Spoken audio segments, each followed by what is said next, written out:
a man comes across his father's war memorabilia. Get rid of it. I don't want that in my house. And awakens the spirits of soldiers with unfinished business. My father didn't really get into any of the blood and gore of what happened. Revenge is in the air, in the ultimate battle between good and evil. You can't breathe, you can't get away. You don't know which way to go. In America, there is real evil. It lurks in the darkest shadows and in our most ordinary towns. Between the worlds we see Someone's in my room. and the things we fear, there are doors when they are opened. Hey guys, I'm Hannah. Just your average California girl. Sunshine, beaches, and the occasional demonic possession. This is Panic TV.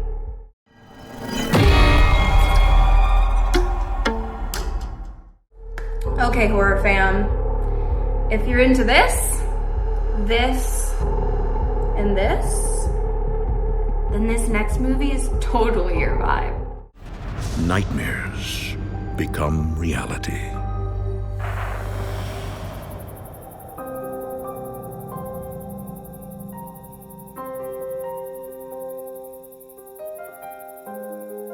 In 2009, Debbie and Dennis Pongratz move into a home in a small town. We just wanted to retire to a place that was quiet, someplace where we could just relax. We wanted to be in a place that had a different feel than the big city, in our retirement years, easygoing, atmosphere. The house looked small from the outside, but when you got inside, it looked a lot bigger. Hey, Dennis?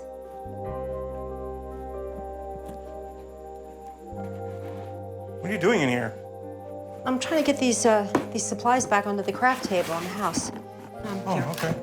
The house had so much room, so Dennis could have his own space and I could have my own craft room for woodworking and sewing, a little of repurposing. I do a little bit of everything. What would I do without you? I'm sure you'd find somebody to help you carry these boxes in. Got it? Yep.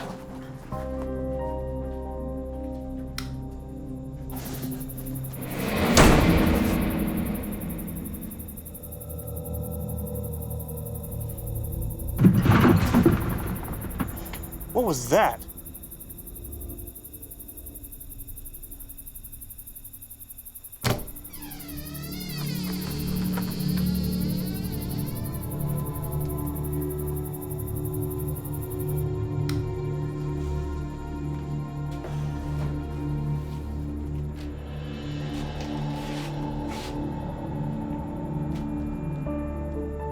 The spilled contents of the box once belonged to Dennis's deceased father, John, who served as an American soldier during World War II.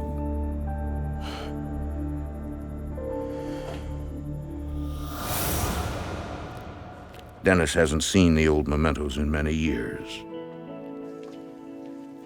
Did you know we had all this stuff? Honestly, I forgot all about it. When Mom died, they gave me all these boxes, and I just put them in the garage. Didn't really want to deal with it. But now, I didn't take a very good look at the things that were in the box until we moved down to Corning. And I found several of his medals. There were campaign ribbons for battles in Western Europe. Also, he had some things that he brought back from the war. When he went through the box, it's like it just brought it all to life. He remembered each thing he picked up of his dad speaking about that. And it just kind of brought all of it back to him. Look at all these medals. You never told me your dad was such a decorated soldier. he'd tell me stories when I was a kid. I tried to ask him for details, but he would just clam up. different times, I guess. My father, he didn't really get into any of the hardships or the blood and gore of what happened around him in the war.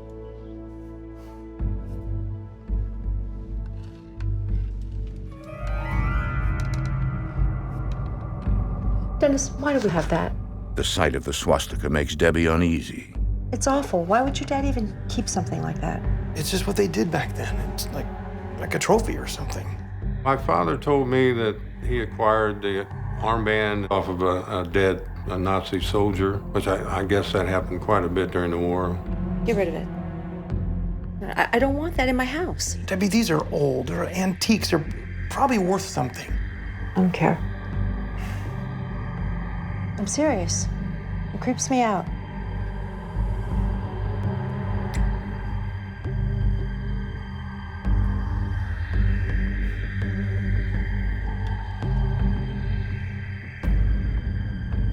Buried among the reminders of loss and valor, Dennis finds a touching surprise. I found a decorative box, and it had letters in it that my father had sent to my mother when he was stationed in Iceland. This was before they were married. Most of it was just, you know, how much I love you and things like that. I've been gone for 6 months. If I want to go out and have a drink, then I can. For Dennis, the letters are a sharp contrast to his childhood memories. When I was growing up, my parents had a rocky relationship. It was pretty volatile. My father, he had a temper. I really think that he suffered from PTSD. He went through hell over there. But if I want to leave, then I can leave. I was really surprised about the letters that he had sent to my mom when he was in the service. At that point in time, you could see that they both really loved each other.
After rediscovering a box of World War II relics, Dennis Pongratz has renewed appreciation for his father's military service.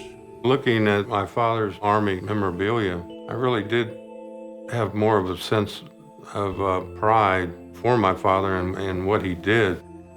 He was kind of a hero, and I didn't realize that until I became a certain age to, I guess, appreciate that.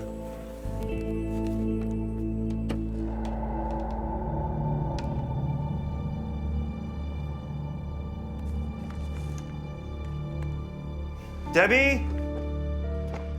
Yeah, Have you seen that armband? the one with the swastika on it? No, I thought I told you to put that away. Well, I was going to, but I hadn't gone to it yet, and now I can't seem to find it. Well, it's just as well. I really didn't want that in the house anyway.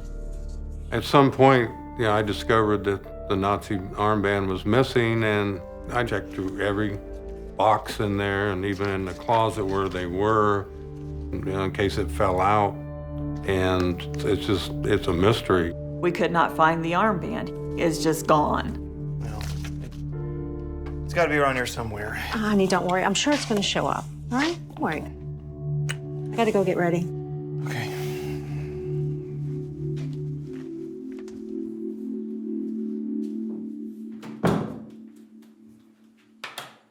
in the bathroom to take a shower.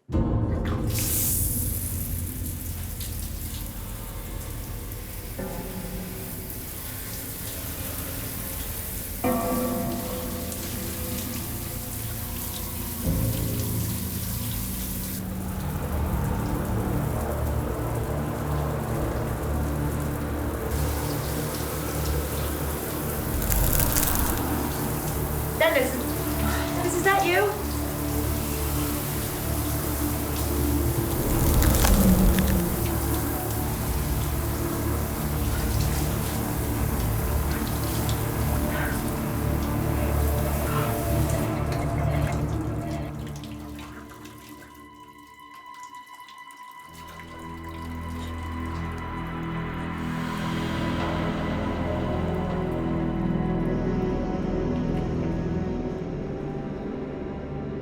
There was a cross on my bathroom mirror, and it looked like frost. I'd never seen anything like it.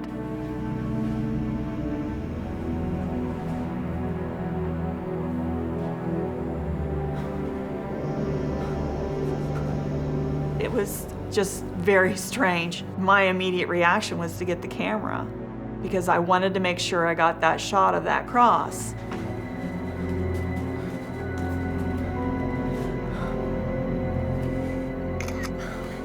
Hey, Dennis! Come here! Dennis! Debbie, yeah, what? Look. Is that a cross? How'd that get there? I don't know. I was just getting out of the shower, and it was right there on the mirror. When I saw the cross in the mirror, I didn't know what to think. I mean, you know, it's not something you see every day. It kind of looks like... What? Looks like the cross the German soldiers wore in World War II. The cross reminded me of the Iron Cross of the Nazi regime. What do you think that means? I don't know.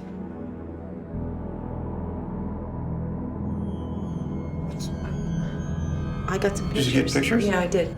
Okay, good. It wasn't something that I easily dismissed because you get a little unnerved. You gotta wonder where it is coming from.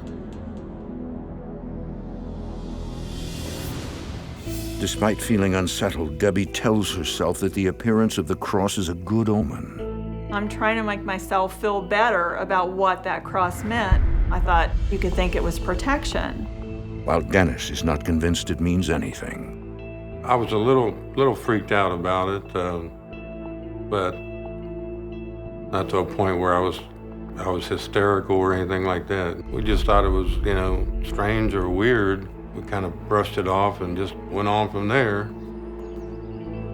That weekend, Debbie gets an unexpected visitor. My granddaughter had called and asked me if I could watch my great-grandson. And I said, sure, bring him out.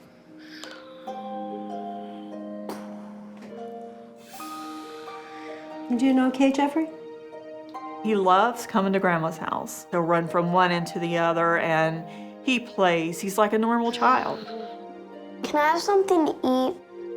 How's peanut butter and jelly sound? Yummy. Okay.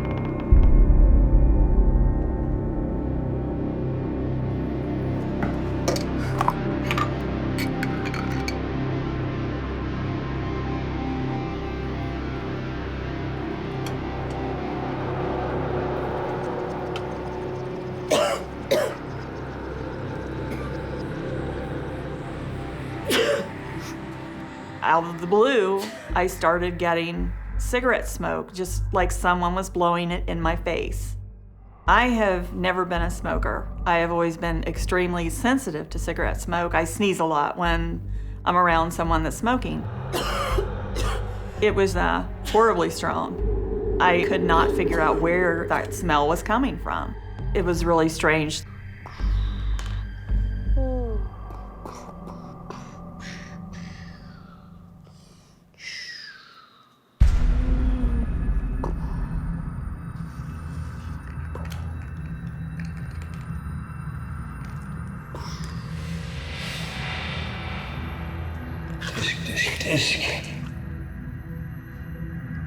Hey, you look like one of my toys. Want to play with me?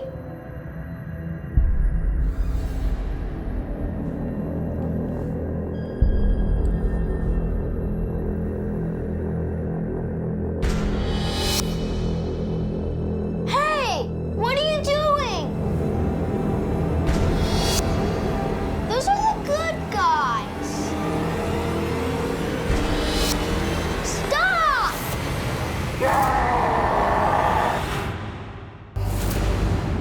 When Jeffrey comes to visit his great-grandmother, a mysterious stranger challenges him to a game of war.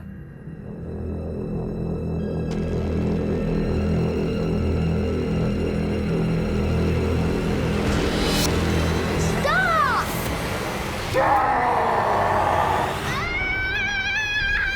I went to the other end of the house, and a couple minutes after that, he just started screaming. Jeffrey! What's wrong?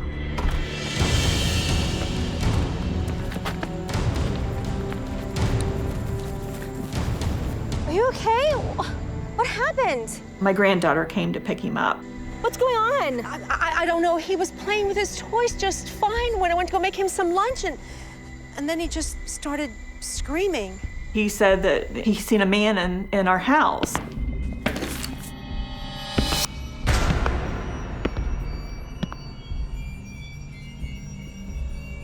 You couldn't get him to move. When you talked to him, he wouldn't budge. It was like he was in a daze.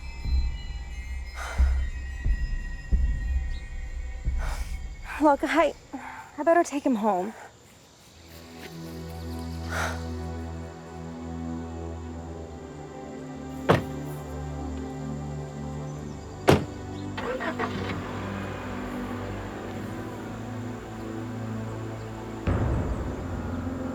Out of the blue, I seen this dark, shadowy figure looking out our window.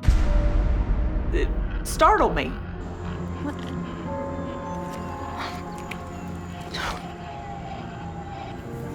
Oh, come on.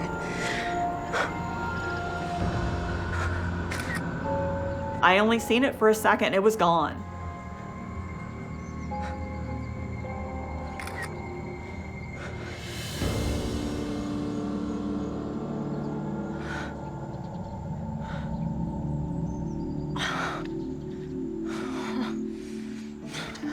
Please, come on.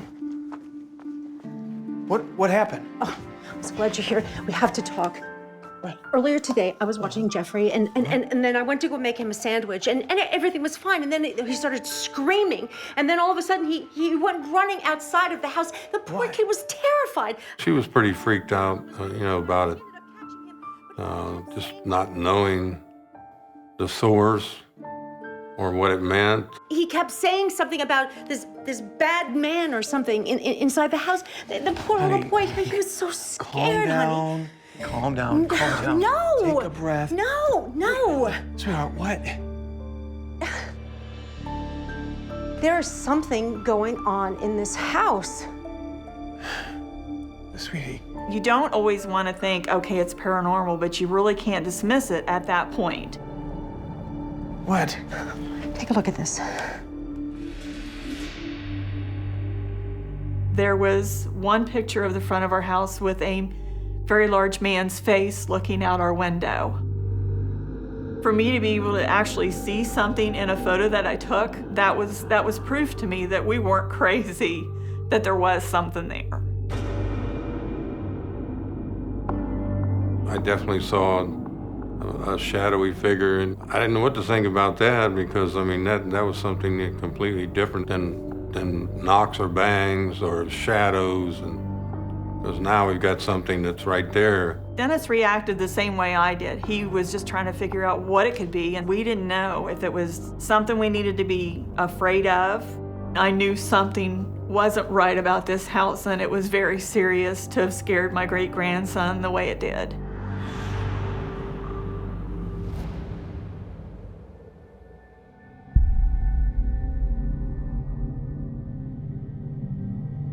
But unbeknownst to the couple, a new ghost has entered the home and is ready for battle.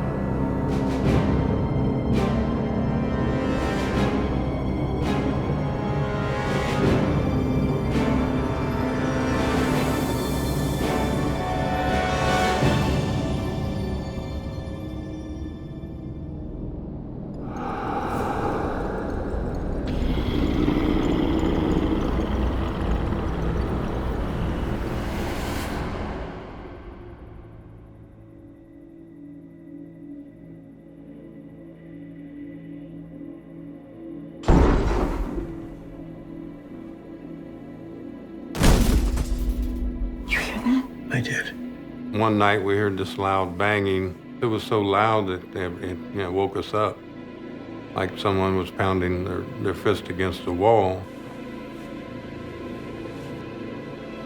What are you doing? Stay here.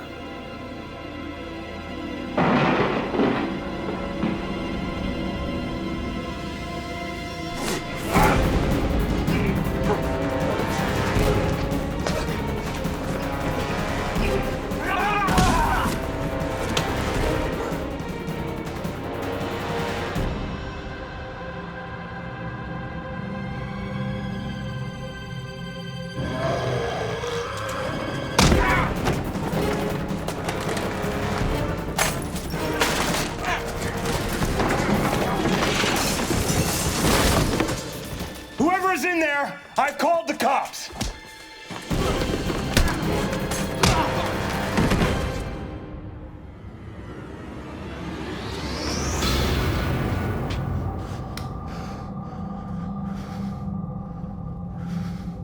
It didn't make any sense, but there was no one else in the house.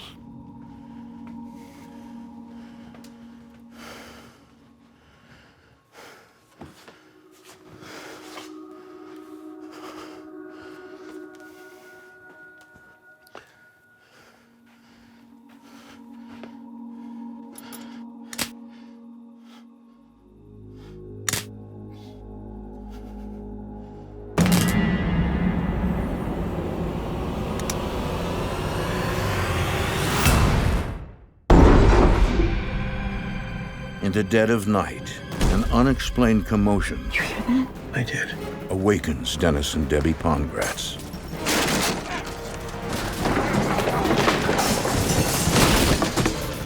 Whoever's in there, I've called the cops. We just started hearing like banging noises, kind of like if somebody was pounding on a wall with their fist.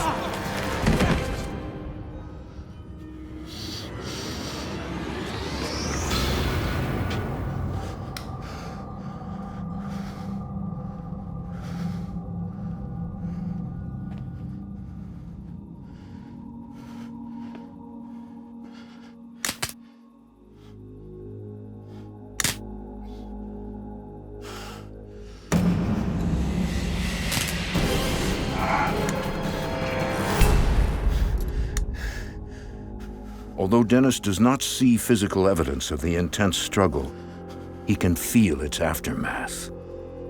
With all the things that had happened up to that point, the only conclusion that I could come to was paranormal activity in the house. Dennis, is everything okay? I don't know. Are you all right? I don't know. I just heard this banging, and it was like it was right next to my head. Sweetheart, this is just crazy. Your mind goes in all directions. You don't know what to think. You don't know if you should try to get help. You're afraid of who to even ask. It was a concern at that point that how far is it going to go?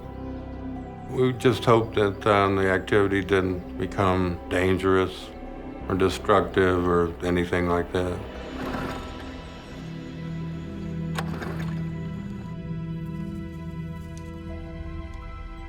We're trying to keep us as calm as we possibly can, you know, when all this is going on, because when you're living with this much confusion in your house, you pretty much have to figure out how to deal with it.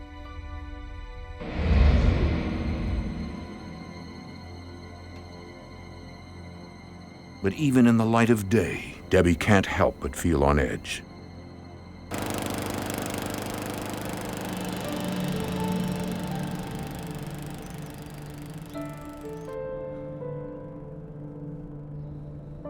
In your own home, a place where it's supposed to be serene, you're supposed to feel comfortable there because that's your space. And you feel like your space is being invaded by something you can't see. And you wonder if you're going to be able to get away from that.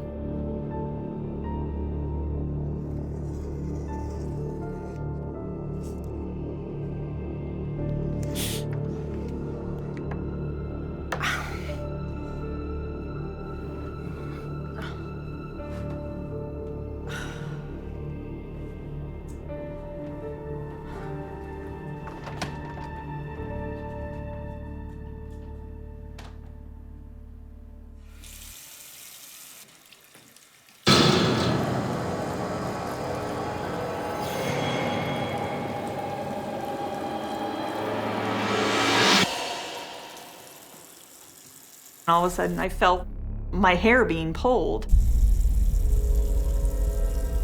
It felt like somebody was standing behind me.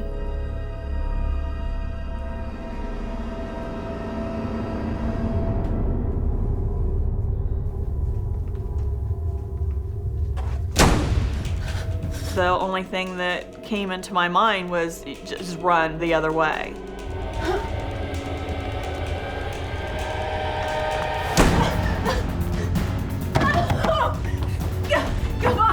I have a claustrophobia issue, so I always make sure that there's an exit.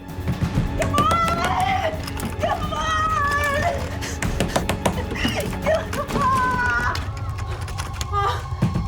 on! Come on!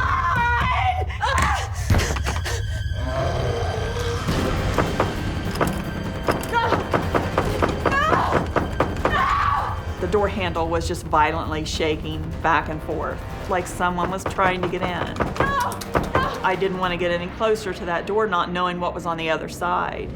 No! Oh. No! No!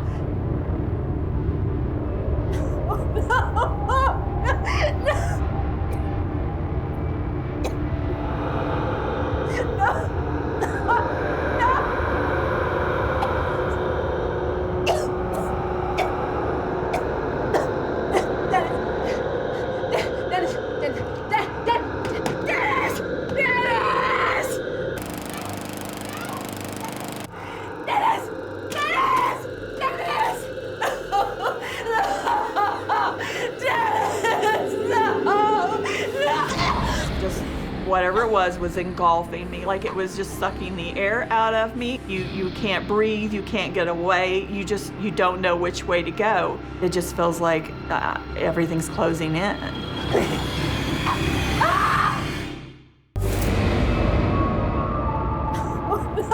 For months, Debbie Pongratz has lived with paranormal activity in her home.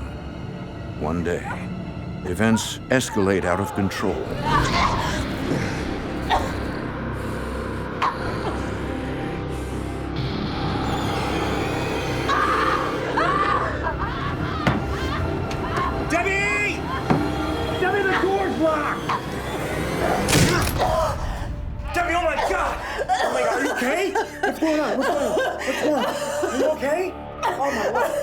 It's frightening because you just didn't feel safe. You just felt like something was everywhere, just all around you. And you wonder if you're going to be able to get away from that. It was choking me. I don't know what I wanted to do, but it was trying to kill me. What? Something was, suffocating her. I was concerned for her safety how far is it going to go?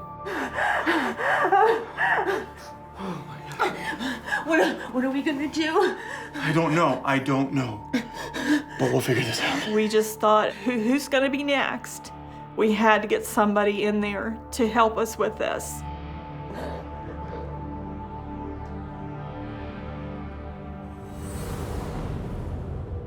Debbie and Dennis reach out to experts at Paravision's Paranormal. This is my wife, Debbie. The Pongratz actually were experiencing a lot of things. There was something going on in their home that they had no control of. And I knew in my heart that I had the tools and the abilities to help them out. Thank you so much for coming. It's okay.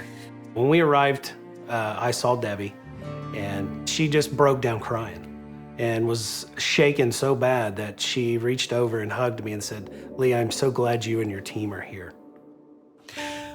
Look around. Mm-hmm. When the team came, it was like a weight lifted off of our shoulders. We knew that they could get rid of whatever was in the house. Jim Wilson is the tech expert on the team. Hey, Lee, take a look at this. I immediately was trying to collect evidence, and the K2 meter was going absolutely crazy. I looked over at Lee to be like, we have something right now. Let's get it going. Deb Lance, a medium, senses a presence in the room. Deb brings that ability to sense the spirit a lot stronger. She's like our center eye, and this spirit was trying to make connection with Deb as her demeanor started to change. I felt eyes on me, and the energy was very overwhelming. I immediately saw a man in spirit form in military uniform. The gentleman told me he was Dennis's father, John. And he appears to have something urgent to communicate. Do you have a message for your family? Is there something you want to tell us? Why are you here? Why don't you go have a seat in the other room?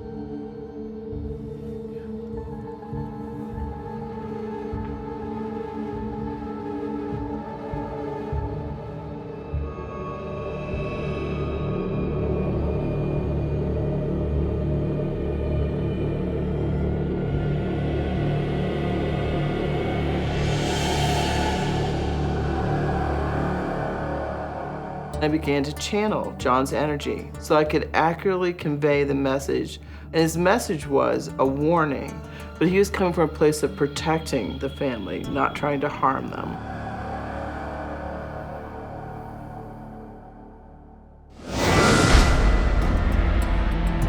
I did not anticipate him jumping into my physical body. It's as if I'm watching a movie. Deb? And I'm the star in the movie, but someone else is using my body. The spirit was trying to use her as a vessel to communicate. There was a noticeable change in her. She became very angry, very agitated, very strong-willed. It was not the Deb that we know. She became a whole different person. Deb, is you okay?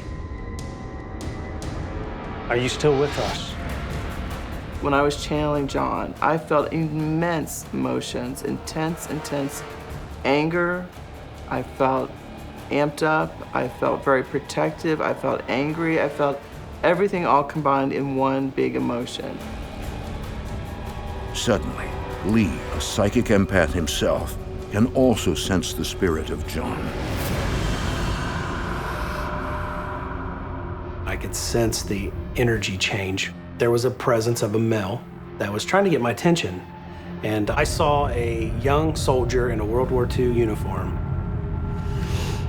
No! I'm gonna kill you, you bastard! He was coming to me very angry, screaming at the top of his lungs, being very demanding. Take it easy! Out of my house! Leave my family alone! Wait! If she walks into that basement, I swear. Oh, she did. She always does, doesn't she? While conducting an investigation in the Pongratz home, the body of psychic Deb Lance is overtaken by a spirit.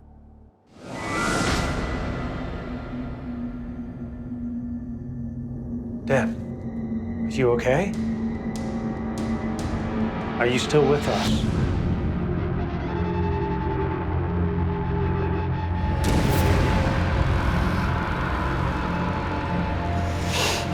No! I'm gonna kill you, you bastard! Take it easy! Get out of my house! Leave my family alone! Wait! Lee, also a psychic empath, suddenly becomes aware of a second spirit in the house.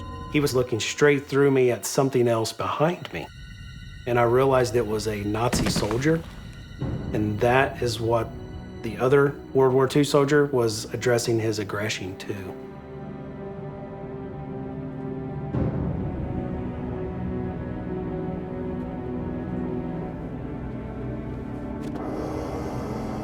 The energy between these two spirits was a hate. You've got a World War II U.S. Army soldier, you've got a Nazi soldier, and they were targeting each other. Then, in an instant, the ghost of the Nazi soldier disappears. That dark energy, I felt it slowly just, disintegrate. And as that was disintegrating, I could feel that the World War II soldier's energy was more relaxed, more calm.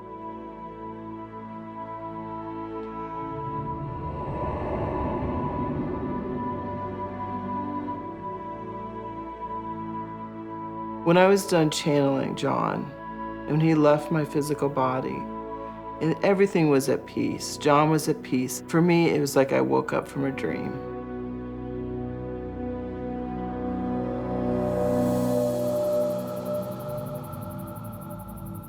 We know that this has been, it's been confusing for both of you. But we've made contact with two spirits here today who've taken up residence in your home. One of whom was sent here to protect you. A soldier. Your father.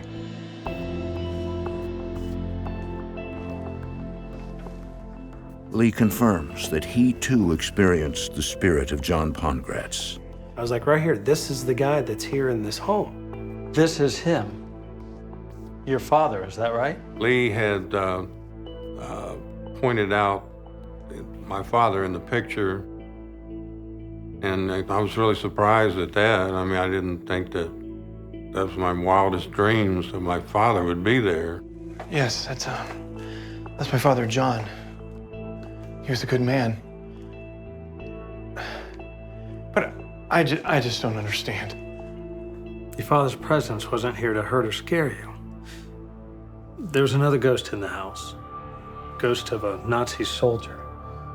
It was that entity that was tormenting you both. Lee explains why the spirit of Dennis's father had returned. During World War II, John had shot a Nazi soldier, and he took a couple of his items. And Dennis pulled these out, and I think that's what triggered that energy, that dark Nazi energy, to come back, is he wanted his things back. John was there to protect the family. This other ghost, the Nazi soldier, where is he? I assured them that the Nazi soldier is gone. He's been expelled. He's never coming back. It's over. Dennis, your father, John, he saved you.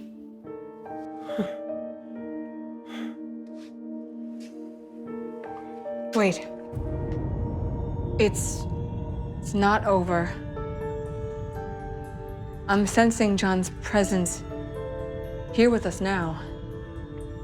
He's saying something about letters? John gave me the message that he needed these letters found. He wanted to know where these letters were. Dennis, he says you know. Letters. Yes, I know what he's talking about. I thought about the letters that we had in this decorative box, letters that he had sent to my mom when he was in the service.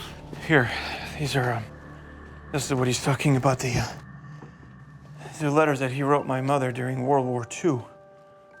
They're very, very deeply personal letters that John had written to his wife. He was really tied to these letters, and he truly did love his wife.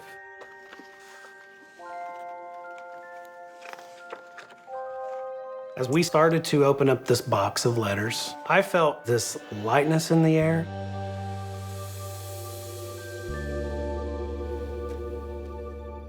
John was going towards the light.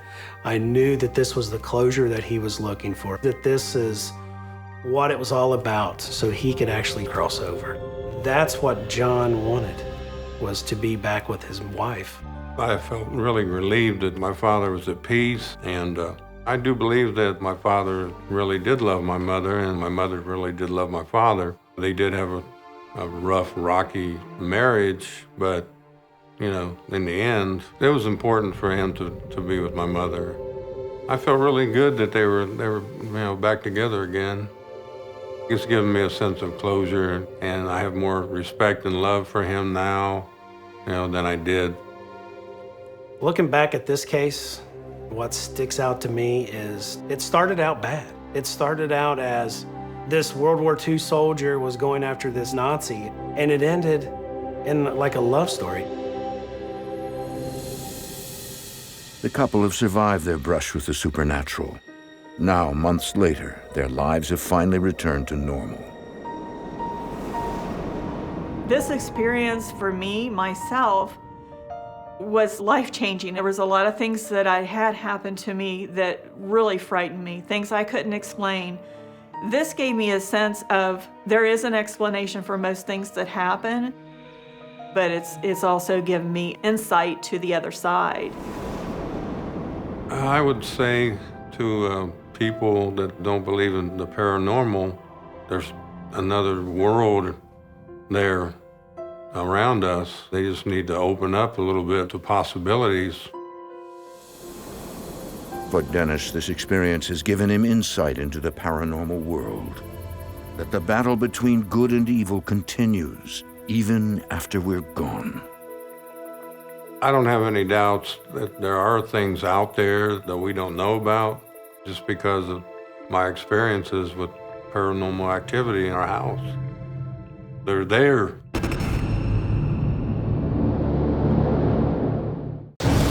After a couple explores a tunnel with a gruesome history, you can feel the energy rushing towards you. What's that? an uninvited guest follows them home. There's something in this house. At first, the supernatural being toys with the family, and then reveals the true horror of its evil intentions. I can't scream, I can't breathe. I thought I was gonna die.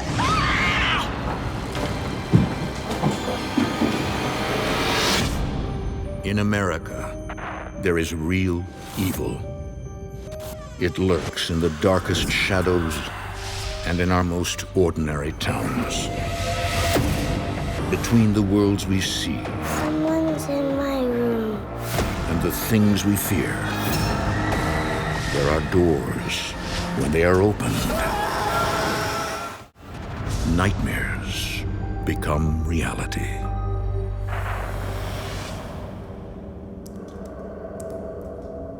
There's a grisly legend in the old mining town of Grundy, Virginia, that the tunnels beneath its foothills are haunted.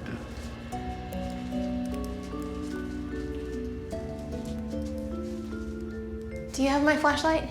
Oh, yeah. Here, just be careful, okay? In the spring of 2010, a young couple dares to venture into the unknown just for fun. You ready? You know, this stuff isn't real, right? Well, let's find out.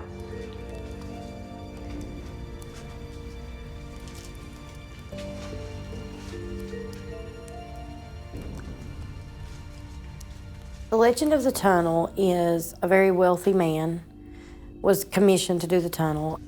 He had several slaves to do the work. He had caught one of the slaves with his wife, and the other started to rebel. He gathered all of them and sealed them up in the walls and sealed them up alive. They say that you can still hear the men screaming as they're being sealed up into the walls. Whenever she first mentioned it, it just didn't tickle my fancy. But then I finally told her, all right, then if you want to go, we'll go.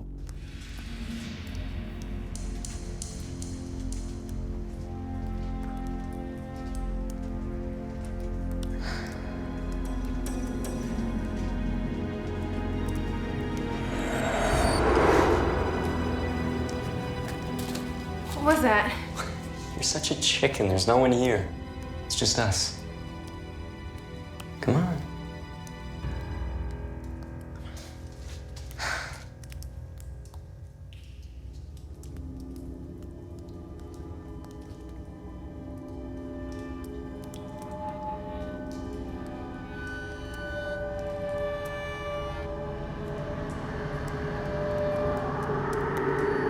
We started hearing like a rushing sound, you know, like air rushing to you. It's almost like you could feel the energy rushing towards you.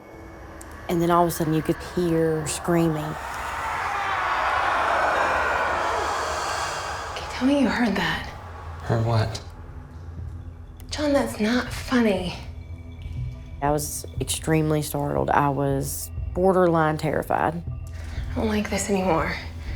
I want to get out of here. Okay. I just pretty much just brushed it off. Wasn't nothing to worry about.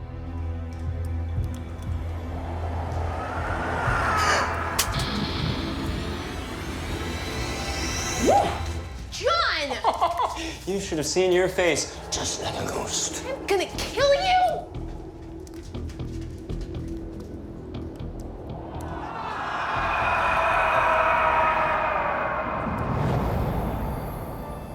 Candace and John decide ghost hunting is not for them.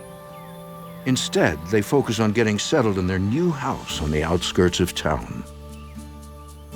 We found a perfect little house, and what I really loved about it was the location.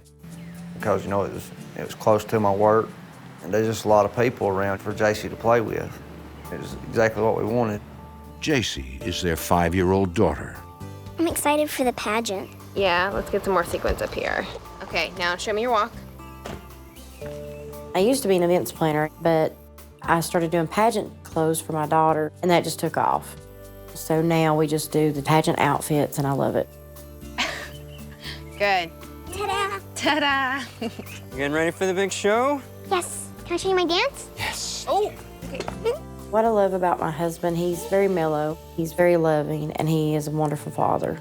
Woo! Look at her go. Okay, now come back, otherwise I'm not gonna be able to fix it. How was your day? It was just lovely. All right. Yeah? My wife is lovable and outgoing. She makes me laugh a lot.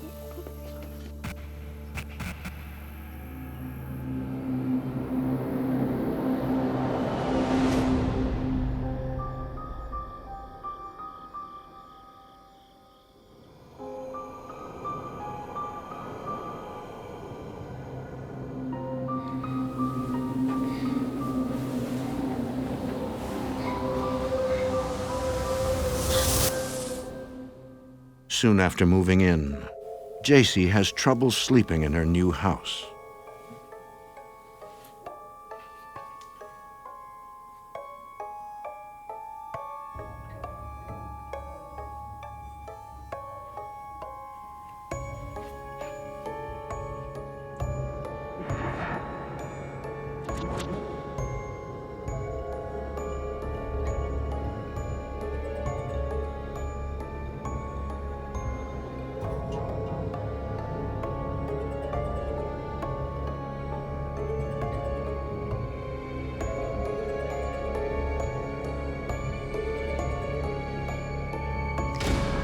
JC, honey, you okay?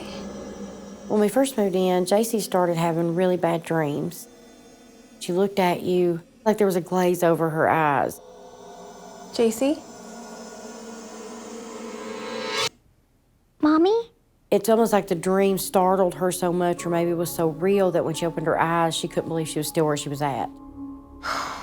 What's going on? She must be sleepwalking. No, sweetie, it's okay. It's all right. She wasn't used to her having her own room. She wasn't used to the surroundings at all.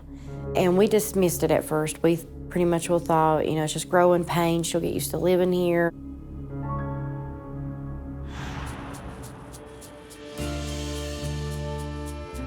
A few days later, Candace is putting the finishing touches on JC's pageant dress.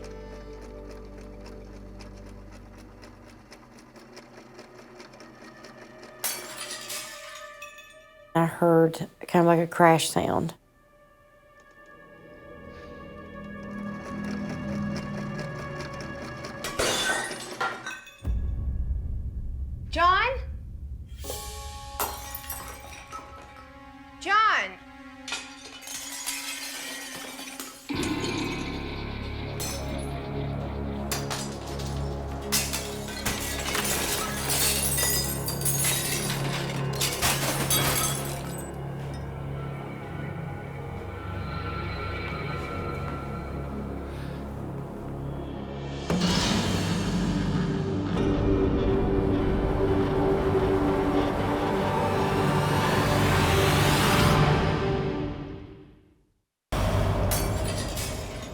Candace St. Clair is finally settling into a routine in her new house when she is rudely interrupted.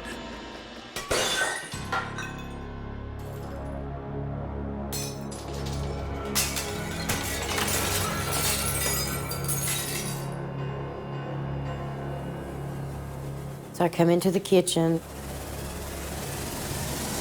Every single cabinet door was open and every single dish I had was broken. I didn't have a plate or a glass left.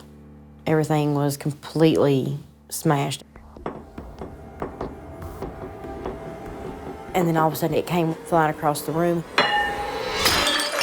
John!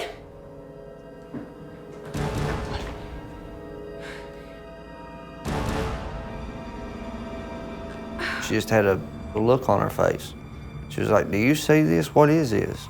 My God, what happened? I don't know. I came in and it was like this. Are the doors locked? Stay here. I didn't even know what to think.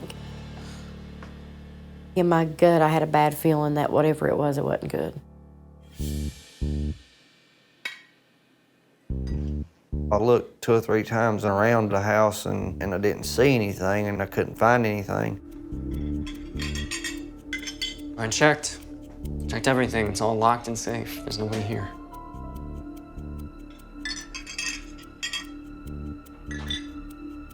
I mean, did you hear anybody? Or? No, but I felt like someone was here. I thought, you know, something had to happen. There had to be a reason that everything was out like that. Look, if you want to do dishes... It's not funny. I have to go pick JC up from dance practice. I just pretty much let her know that she was safe and I'd take care of it. Paper plates until we figure this out? Wasn't nothing to worry about.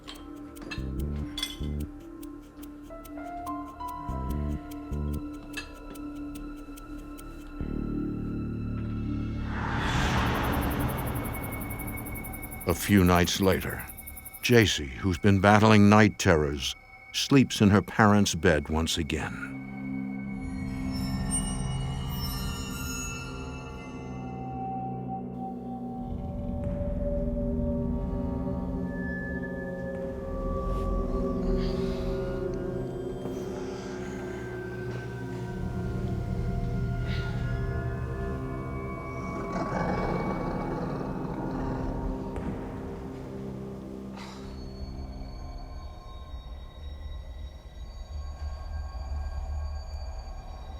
It felt really hot in my house, like muggy, air was moving.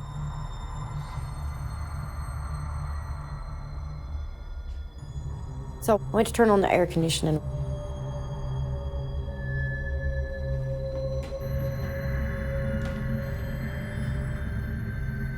I reached up to touch the thermostat.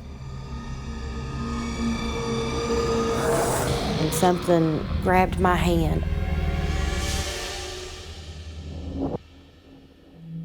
My heart skipped a beat. I was terrified. Looked down the hallway, I don't see anything. There's nothing there. And I thought, am I going crazy? Am I just really, really sleepy?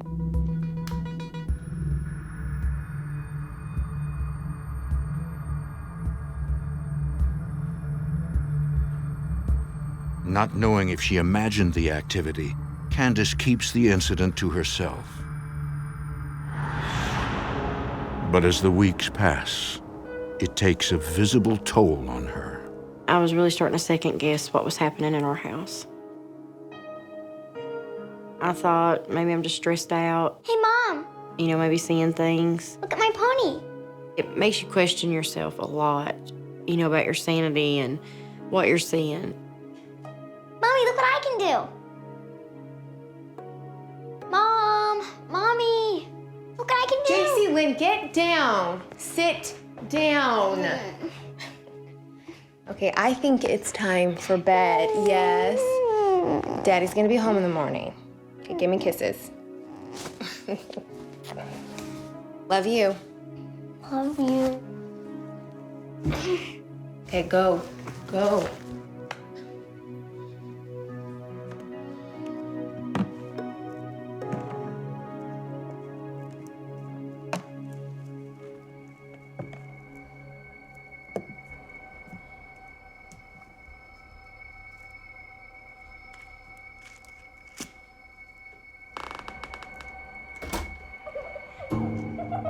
I had just put my daughter to bed, and I heard something down the hallway.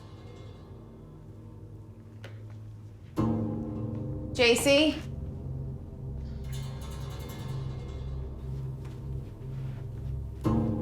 JC, Lynn, I told you that it was time for bed.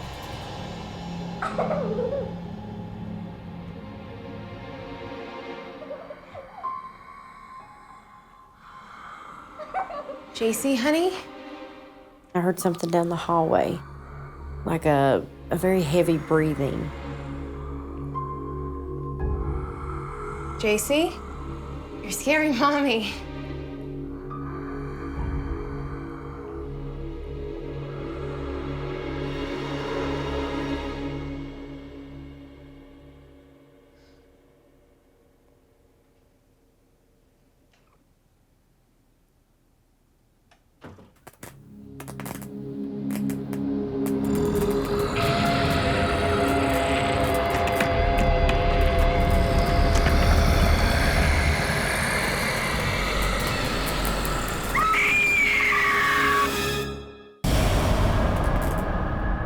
Candace St. Clair's worst fears are coming true. When I first seen it, I was beyond terrified. It was huge. I mean, it had to be over 6 foot tall, and it had scales.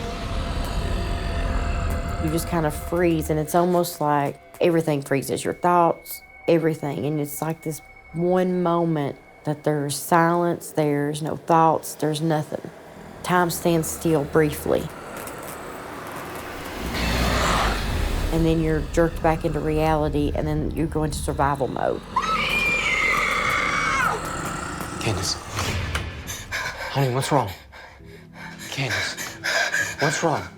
I worked late that evening. When I got home, she was just completely upset. Candace, sweetheart, what happened? Hi, I saw this thing that was like a figure of a man, but it wasn't a man. What are you talking about? There's no one here, all right? It was just me. I came home early. No, you're not listening to me. There's something in this house. First the dishes, now this. I think the house is haunted. No, okay, I've been working a lot lately. You've been here with JC. You're just exhausted. I really thought she's just overworked, you know? She needs a break, bad. I know what I saw. And I said, you can take it or leave it, but I know there's something going on here deeper than either one of us could even imagine. I don't feel safe here.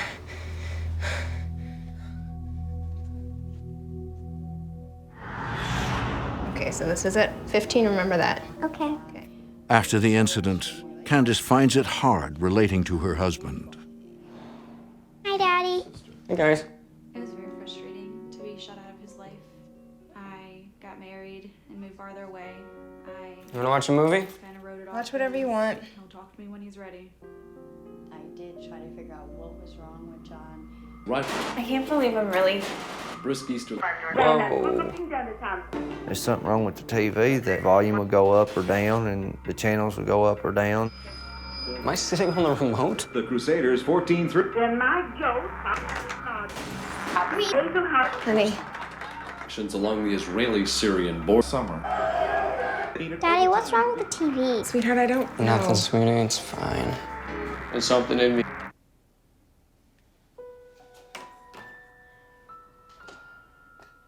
What are you guys doing? Well, we're getting JC ready for... The guerrilla base killing at least 49. What's going on with the TV? China fine. Slightly warmer temperatures. With the wind. Can't you turn it off? This is crazy. Most amazing feeling that I've ever... Must be a short. My husband's like, well, it's electrical. The wiring in this house is terrible. You know, they've wired something up wrong. All right, I'll go get my tools.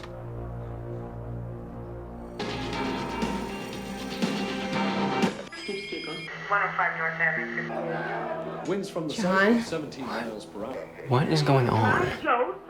This is just further proof that something is going on in this house. I need to get out of here. JC, honey, we're gonna go to the park. Yay! That was my breaking point with him. Bye, Daddy. Bye, honey. He's looking around thinking, okay, what do I check now? Because he done checked everything. Down to the second last week of play on the gridiron.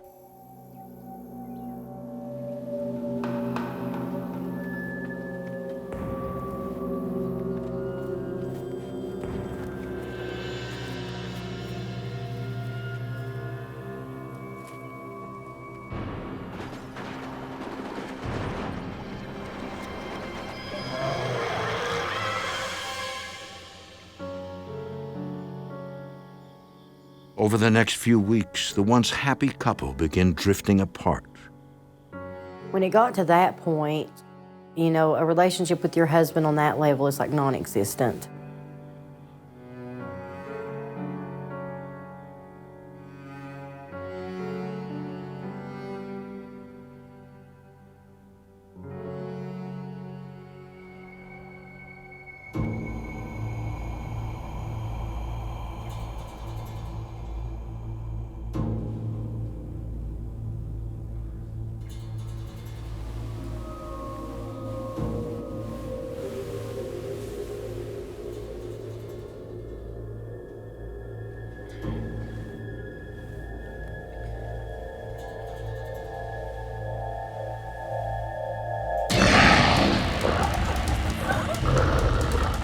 I'm being choked.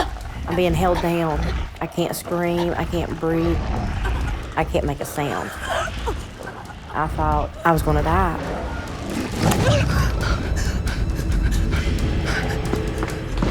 When I looked up, it was like a gargoyle, but it had more leathery skin. I'll never forget the face because it seemed semi-human.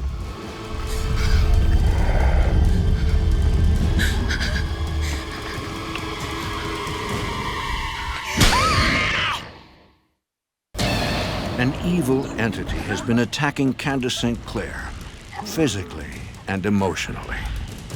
In that moment, I felt more than powerless. I felt defeated. I felt like it had taken everything from me, and now it was going to take my life.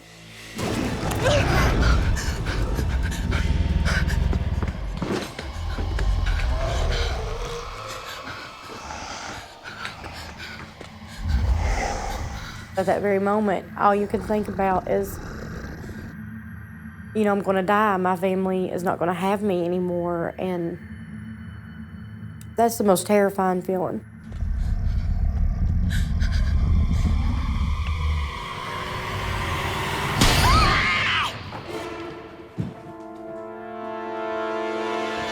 Candace? Candace? Candace? What are you doing down here? What happened? Come here. Come on. Right here. Right there. Easy. What happened? That thing from the hall, it was here. But John doesn't know what to say or believe. You had a bad dream. You fell out of bed, huh? With my husband, John, it was more that he was focused on, you know, making sure I was okay and I was cleaned up more than what had done it to me. I think it was just a little too much for his psyche to take in. I think it was just a little too much for him to process at that moment. It tried to kill me. Come here.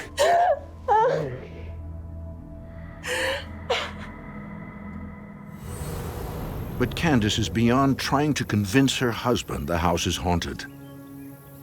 She decides to call upon a higher power to help her fight. I had searched on the internet and called every church I could think of. I couldn't get any specific help from anybody. So I got a prayer and some anointed oil.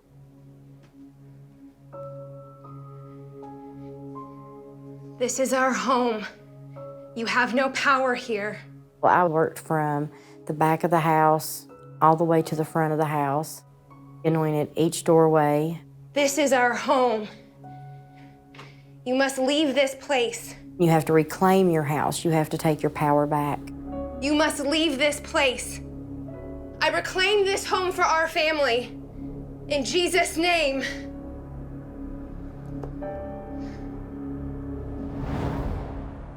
The prayer appears to work. The house becomes calm and peaceful. You know, after we did the prayer and the walkthrough, the air in the house even felt a little different. It's like you could just breathe a little bit easier. So I was extremely hopeful that it had helped, but in the back of my mind, I still had that fear that, you know, anything could happen at any time.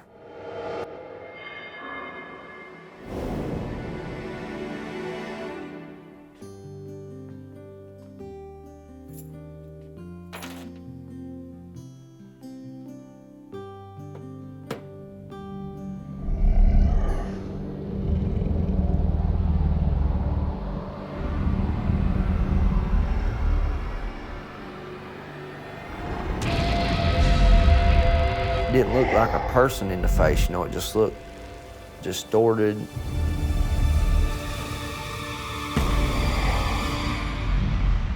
He just kept getting closer to me and closer to me and closer to me. And the closer he got to me, the hotter I got.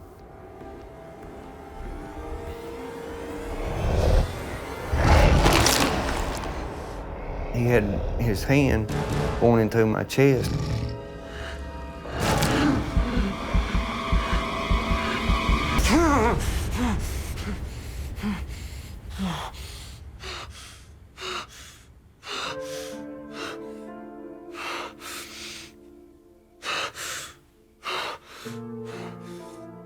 It was real, real scary.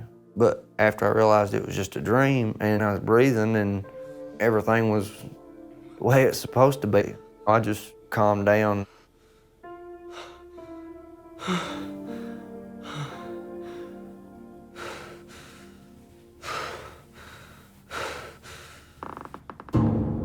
All of a sudden, I heard something.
John St. Clair is now the target of the vicious being that has been haunting his house and attacking his wife.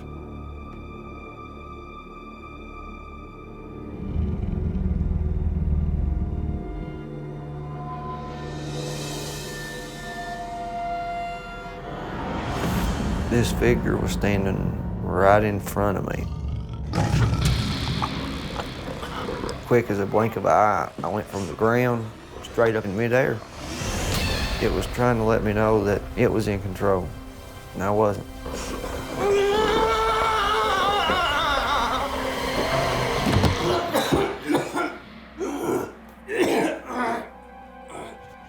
John! What happened? I'm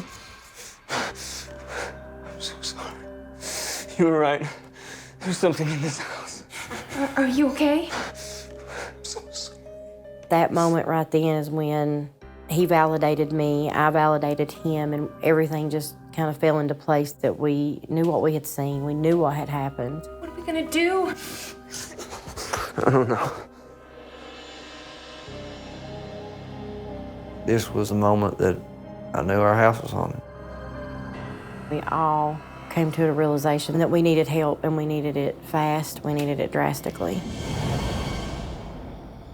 The couple reach out to the Southern Highlands Paranormal Investigation Group. Candace, when she first contacted us, was very stressed out, as anyone would imagine, so with children being involved.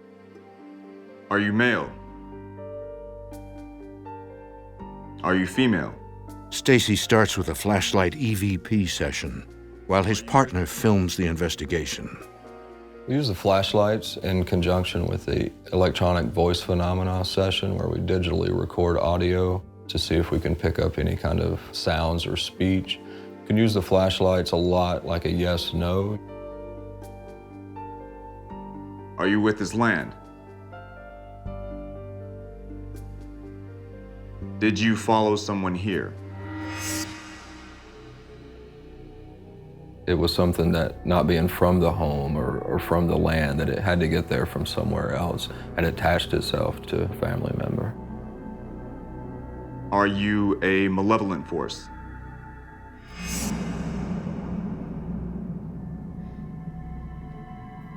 Are you demonic in nature? Demonic? To know that you're fighting something that you can't see and can just do what it wants at will, and then you put on top of it that it's demonic, that was a lot harder for me. We have to figure out why this has followed you here.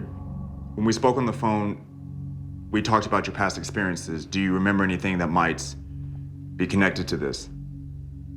Well, I know this is gonna sound crazy, but ever since I was little, I could sense what people were feeling. Since I was very young, I could see people's auras, their colors. I could see, you know, the good in people, the bad in people, but it's not something that I ever accepted.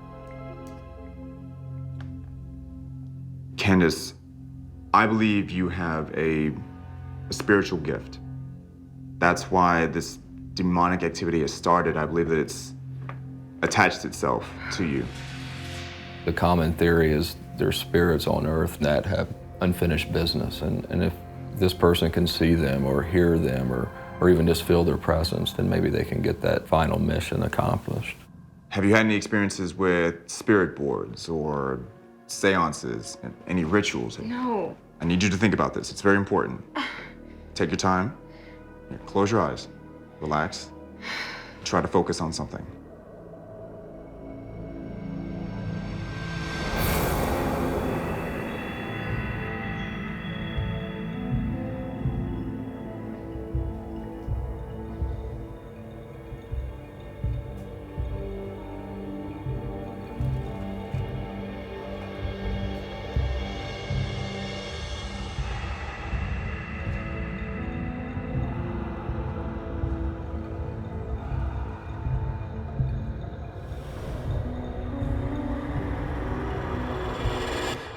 The tunnel. I saw something. Stacy confirms that a malevolent entity attached itself to Candace in the tunnel. Because of all the evil that had taken place there and the secluded nature of this location, it was really a prime breeding ground for something dark to manifest and to kind of wait for its next victim. Someone that's psychically open would have to be careful the locations they travel. The tunnel is really where the evil entity would have followed Candace home. It's almost like the negative energy was drawing me. I don't like this place anymore. I feel guilty in a way because I brought this in on my family and didn't even know that I was doing so. The hardest part of it to take was thinking it was completely my fault.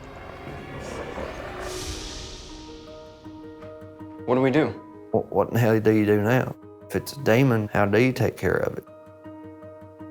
We have to cleanse this house. Immediately. With a demonic entity, there's really only one way to combat that, and that is through powers of good. It's the age-old battle between good and evil. Stacy puts Candace in touch with a Catholic priest to bless the home.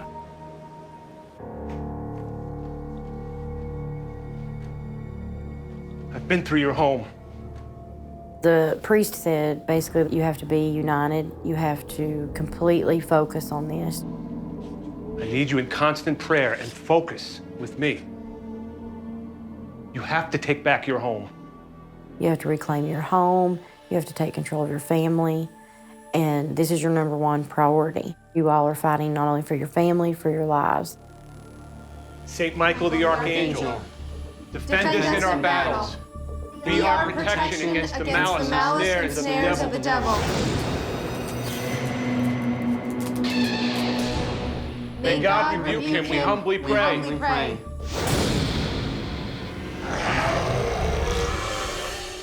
St. Michael the Archangel, defend us in our battles.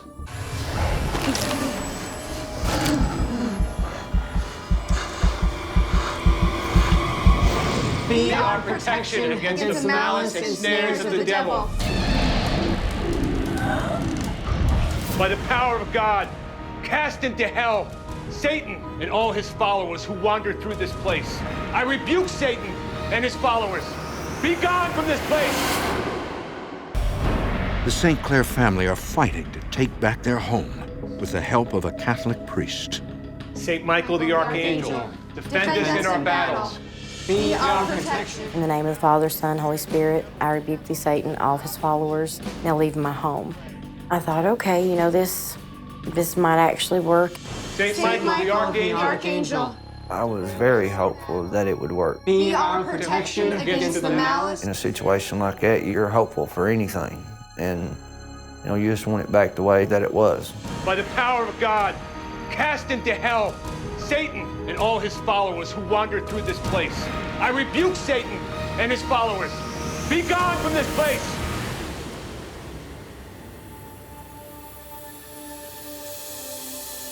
It was like a totally different house. It wasn't heavy. It seemed like the air was thinner. It wasn't so heavy on your chest. Amen. We felt a major difference.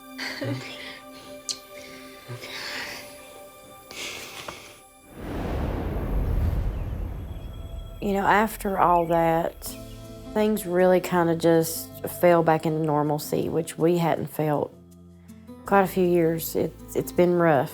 This looks like you, Daddy. Oh, it looks like me? Really? It does? That hurts. It felt good to just kind of relax and feel the house kind of settle and not think about angels, demons, ghosts. It just felt good that all you thought about was, you know, your family, your husband, and dance recitals and ball games. Hey, who wants some pizza? Me. Oh, Okay, me, I gotta me, get my me. purse. And ice cream. And Ice ice cream. cream. Okay, get up. Please. Thank you. Ice cream. Okay. Howdy. Yeah, that's great. Go get your shoes, okay? Come on.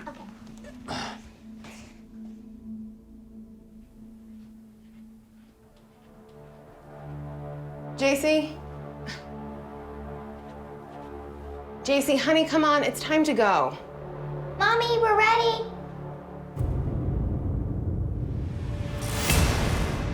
Okay, wait a minute. How could she be behind me and in front of me? Honey, what's wrong? Mommy? JC, stop. Go back to Dad. Mommy, you're scaring me.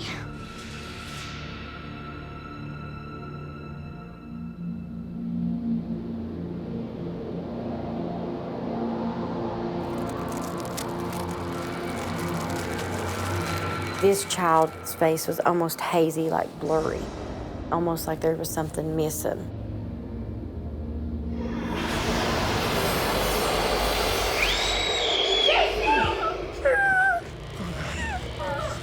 Listen. JC, are you okay? That is just past a breaking point. I wasn't sad anymore. I wasn't terrified. I was just angry.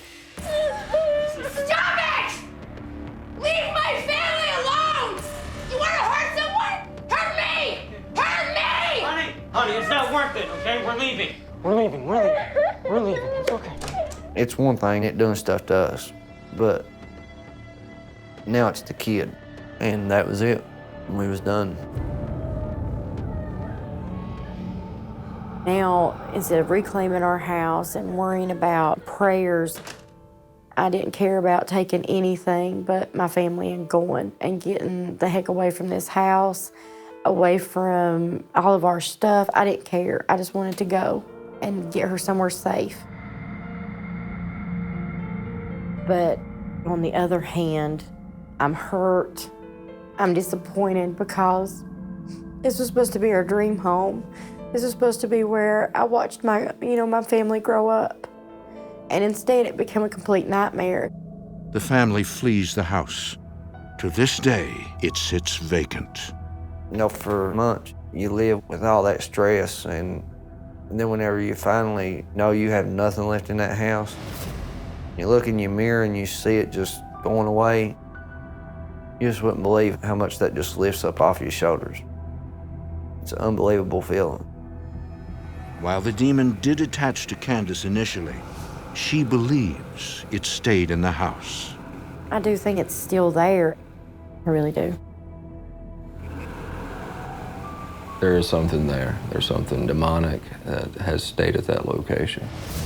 For her protection and to make sure it doesn't follow her family, Candace must learn to control her spiritual gift. For her sake and her family's sake, she has to harness this power. She really needs to develop that ability further. Candace vows to avoid anything paranormal that could harm her family. It was just too much. You take a look around and you see what you brought into your home.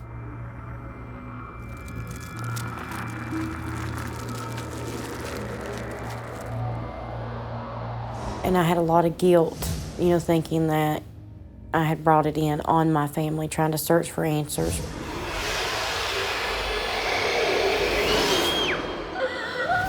I'm still searching for answers, of course. You know, when something, you know, this surreal happens to you, it's hard to wrap your mind around it. But when it comes to your family's safety, there's nothing more important. And so you have to choose, and I chose. They are learning how to move on. It changed the way I look at things. I didn't even want to believe it until pretty much I had to. And it's not something that you can just forget. You know, I mean, not even slightly.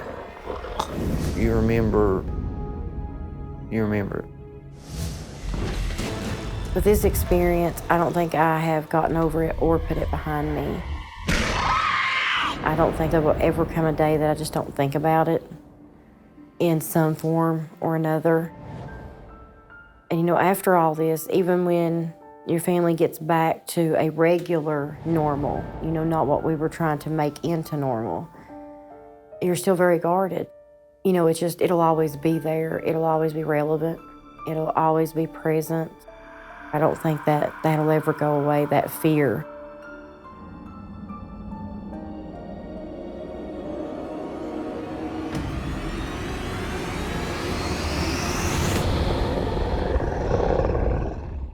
All right, horror fam.